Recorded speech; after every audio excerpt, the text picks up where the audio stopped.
সারাদিনে এক বেলা ভাত খাইছি। কতটা কষ্টের দিন যে আমার যাইতেছে, কতটা দুঃখের সাথে আমার দিনটা যাইতেছে শুধু আমি জানি আর আল্লাহ, আমার উপরে আল্লাহ জানে।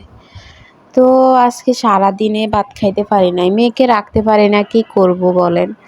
এখন প্রতিদিন এই কথাগুলো আসলে বলতেও ভালো লাগে না। তো কি করব? এখন সন্ধ্যার আগ দিয়ে রান্না করছিলাম। তো রান্না করার আগে একটা ফেঁড়া কাটছিলাম। আমার মেয়ের জন্য একটা ডিম হাফ বল করছি, ও খাইতেছে না। ডিমগুলো দেখতেছেন তো কিভাবে করে রাখছে। তো এখন কি রান্না করব, কারণ মেয়েও খায় না, ছেলেও খায় না। ছেলে তরকারি খাইতে চায় না। ছেলেকে মাছ না কিংবা একটা ডিম হাফ বল করে দিলেই হয়, ছেলে এগুলা খেয়েই উঠে যায়। তো আমার ঘরে একটা ছিল, মানে কি কয় এটা, পেঁপে ছিল। তো পেঁপেটা আসলে আপনারা তো দেখছেন ওইদিন খিচুড়ির সাথে দিছিলাম একটু, তার একটু এখানে ছিল, এগুলা দিয়ে এখন মাছ দিয়ে রান্না করব। এখন তরকারিও রান্না করতে মন চায় না, কারণ আমার ছেলে মেয়ে দুজনের একজনও খায় না। মেয়ে তো খায় না, ভাতে খায় না, তো ছেলেও তরকারি খায় না, এর জন্য মানে রাঁধতে ভাল লাগে না। এখন তরকারিটাও নষ্ট হয়ে যাবে, এর জন্য যে ভাবতেছি তাহলে এটা রান্না করে নিই।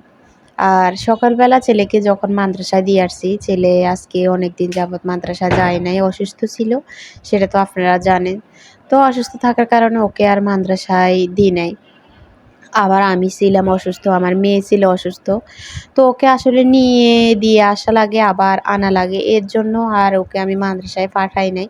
তো আজকে সকালে ওর জন্য ওকে দিয়ে আসছি। সকালে আসলে আমার মানে কালকে তরকারি ছিল, আর আমি ডিম একটা হাফ বল করে দিছি। তো ওটা দিয়ে ও দুপুরে খেয়ে নিছে। আর আমি ওকে, ওর একটু সমস্যা দেখা দিছে, অনেক ধরনের সমস্যা। তো এর জন্য আমি হুজুরকে বলে দিয়েছি যে আমার ছেলেকে আমি মাগরিবের আগে নিয়ে আসবো।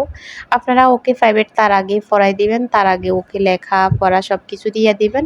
রাত্রে আমি ওকে মাদ্রাসায় রাখবো না। তারপরে আমি তখন ম্যাডামকে বলছিলাম সকালে গিয়ে, তারপরে আবার বিকেলে যাওয়ার পরে হুজুরে জিজ্ঞেস করছে। তো হুজুর জিজ্ঞেস করার পরে হুজুরকেও আমি এই কথাগুলো বলছি যে আমার ছেলের শরীর বেশি ভালো না, ওকে আপনারা মানে সন্ধ্যার আগে দিয়ে দিবেন। তো বলছে আচ্ছা ঠিক আছে, কিন্তু ওর আসলে পড়ার চাপ না, ওর অন্য ধরনের সমস্যা, ওর সাথে আগলা অন্য কিছু আছে।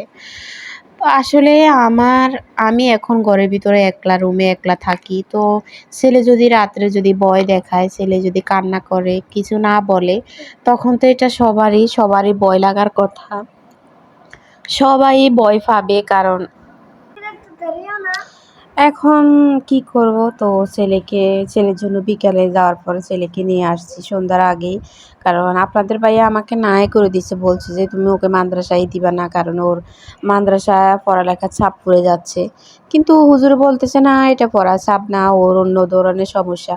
এখন ওর অন্য ধরনের সমস্যা ঠিক আছে, কিন্তু ও পড়ার চাপও হুজুররা একটু বেশি দিতেছে। সারাক্ষণ মাদ্রাসায় থাকে, তারপরে পড়া মানে কিছুক্ষণ পর আবার পড়াইতেছে, মানে এভাবে পড়ালেখা করতেছে। তো আসলে এত ছোট থেকে যদি এত চাপ পড়ে যায়, তাহলে ওদের ব্রেনে সমস্যা করবে, আর আমার ছেলে এগুলো নিতে পারবে না। এখন হুজুরও তো বলবেই যে না, এটা সমস্যা না, কিন্তু আমি তো দেখতেছি সমস্যা। আর আমার ছেলের সমস্যা হলো হুজুরের কি হবে, কারণ হুজুরের তো অনেক ছাত্র, আমার একটা মাত্রই ছেলে। তো আমি আসলে আমার ছেলের প্রতি কেয়ার তো থাকতেই হবে। পর আমি বলছি ঠিক আছে, কিন্তু এখন আমি ওকে নিয়ে যাব, আমি ওকে এভাবে রেখে যাব না। ও আমার সাথে প্রতিদিন চলে যাবে। আর চলে যাওয়ার পরে ওকে আমি তাড়াতাড়ি করে লেখাই, তারপর ওকে আমি ঘুম পাড়ায় দিব। পরে হুজুর বলছে এখন আপনি ওকে নিয়ে যাবেন? আমি বলছি হ্যাঁ, আমি ওকে নিয়ে যাব। তো পরে বলছে আচ্ছা ঠিক আছে, নিয়ে যান। এখন ওর জন্য একটা তাবিজ বানাতে হবে। তো আমি বলছি আচ্ছা ঠিক আছে, আমি ওর আব্বুর সাথে কথা বলি। তো হুজুরে বলছে যে আমি ওর আব্বুর সাথে কথা বলবো, দেখি আমরা অন্যদিকে একটা মাদ্রাসা নিব, ওখানে আবাসিক রাখবো। তো আপনারা মানে ছেলেকে রেখে গেলে ভালো হবে, কারণ ছেলে এখানে পড়ালেখা করবে, তারপরে ছেলে মানে তাড়াতাড়ি হাফেজ হয়ে যাবে। কিন্তু তাড়াতাড়ি হাফেজ হওয়ার মধ্যে যে কতটা কষ্ট সেটা আমি জানি। এখন তাড়াতাড়ি হাফেজ করতে গেলে তো আমার ছেলের ব্রেনের উপরেই এফেক্ট করবে। আর এটা ভবিষ্যতে খুব খারাপ হবে, কারণ মাদ্রাসা পড়ার পোলাপাইন আমি অনেক দেখছি এই সমস্যাগুলোর সম্মুখীন হয়। এখন হুজুরে তো চাইবে যে ভালো করে পড়ালেখা করে তাড়াতাড়ি যেন হাফেজ করতে পারি। কিন্তু এটা তো আমার ছেলের প্রতি অনেক মানে হয়ে যাবে, জুলুম হয়ে যাবে। তো যাই হোক, ছেলেকে নিয়ে আসছি, এখন আপনারা সবাই আমার ছেলের জন্য দোয়া করবেন। ও যেন সুস্থ হয়ে যায়, আর ওর যেন যে আগলাটা ওর সাথে, ওটা যেন আল্লাহ যেন মাফ করে দেয়। কারণ আমার ছেলেকে নিয়ে অনেক স্বপ্ন। আল্লাহ আমাদের স্বপ্ন যেন আল্লাহ পূরণ করে। আর আসলে কিছু বলার নাই, কি বলবো, ছেলের জন্য অনেক চিন্তা হয়, কি করব এখন।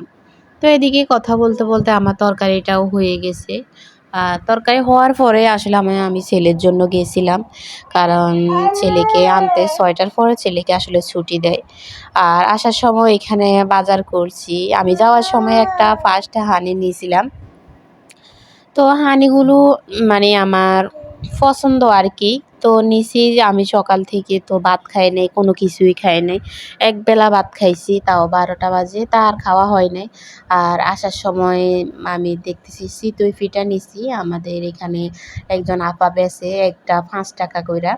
এখানে 2টা বেগুন নিছি, 1 কেজি এখানে পেঁয়াজ নিছি। পেঁয়াজ মানে 1 কেজি থেকে একটু বেশি। মেয়ের জন্য 2টা জুস নিছি, কারণ মেয়ের পেটের সমস্যা করতেছে, এর জন্য আর বেশি কিছু নিই নাই। আর এখানে আমি সিমের বিচি নিছিলাম। 10 টাকার সিমের বিচিগুলো মানে আমার ব্যাগের ভিতরে পড়ে গেছে, তো ওগুলো আপনাদের সাথে দেখাইতেছি। আসলে এভাবে একদিন আমি মানে সিমের বিচিগুলো নিছি, কিন্তু মনে ছিল না। পরে ওগুলা অনেকদিন পরে দেখতেছি যে এগুলা নষ্ট হয়ে গেছে। তো চিতই পিঠাগুলো আমার কাছে খুবই ভালো লাগে। আপনারা যদি